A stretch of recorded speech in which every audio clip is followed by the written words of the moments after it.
The JW Marriott site is on the southern coast of Jeju Island. It borders a national park, and it also borders the Oli Trail, which is a footpath that wraps all the way around the island. It's been a premier location. It's also on a really steep site. So on the entry side is a public road stitched with this preserve of old pine.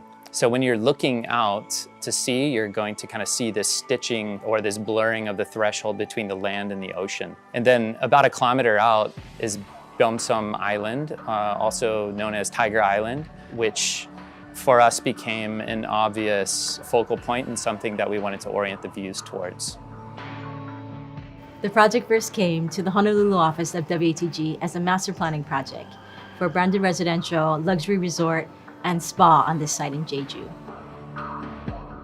So we started with historical, cultural, and design research of the area, as well as some geographical characteristics and the history of its vernacular architecture. When you first arrive in Jeju and you start to move around the island, you'll realize that it has this really unique tactile quality to it. It's a combination of volcanic landscapes and lush greenery, also rugged coastlines, and vast fields of yellow canola flowers. You also notice that there's this ubiquitous use of volcanic stone throughout the island. As you move through Jeju, you're going to see these dry stacked stone walls that have kind of a breeziness through them. It's to allow the wind to move through. But what it's done is it's really created a unique architectural language in Jeju.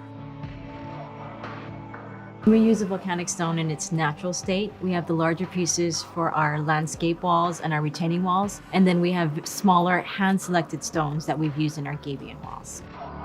It's the same material used in different ways. We also want our guests to have a one-of-a-kind signature experience here in Jeju.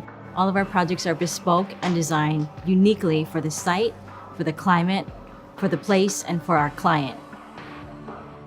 As resort architects, we make sure that our back of house is designed just as beautifully as our front of house.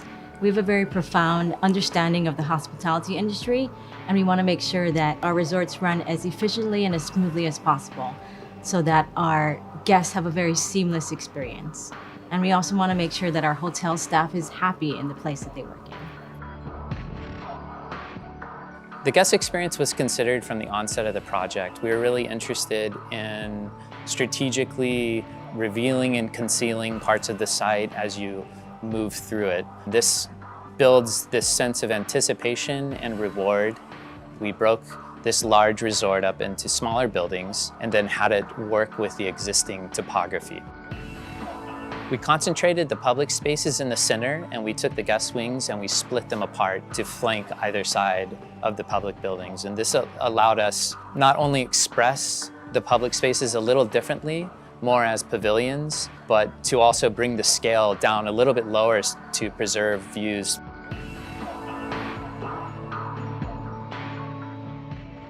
We were inspired by the roof of the Choga house, the grid patterns that were created, and we utilize this in our central pavilions. As you move down the site, you're experiencing different microclimates of the site. The building has become more of a vehicle for exploring the site rather than an object in the landscape. One of my favorite moments on site is a small exterior walkway to the side of the all-day dining. And it's a very quiet moment. But for me, it was the juxtapositioning of all the materials and their proximity to me. So on one side, there was reflectivity and the rhythm of the glazing. And on the other side, there was the weight and the darkness of the guest rooms.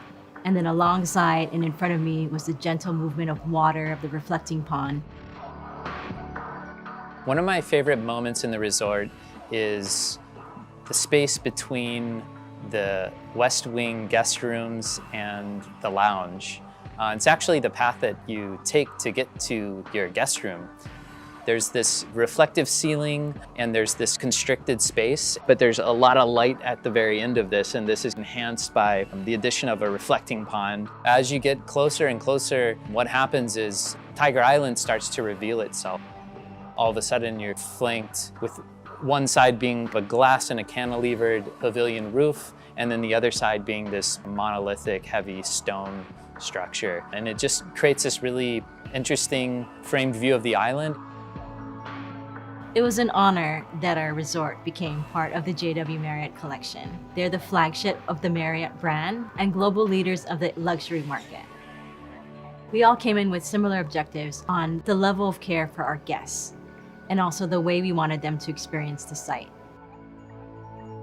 It was a great working relationship with our client and the JW Marriott, and I feel that's one of the true successes of our resort.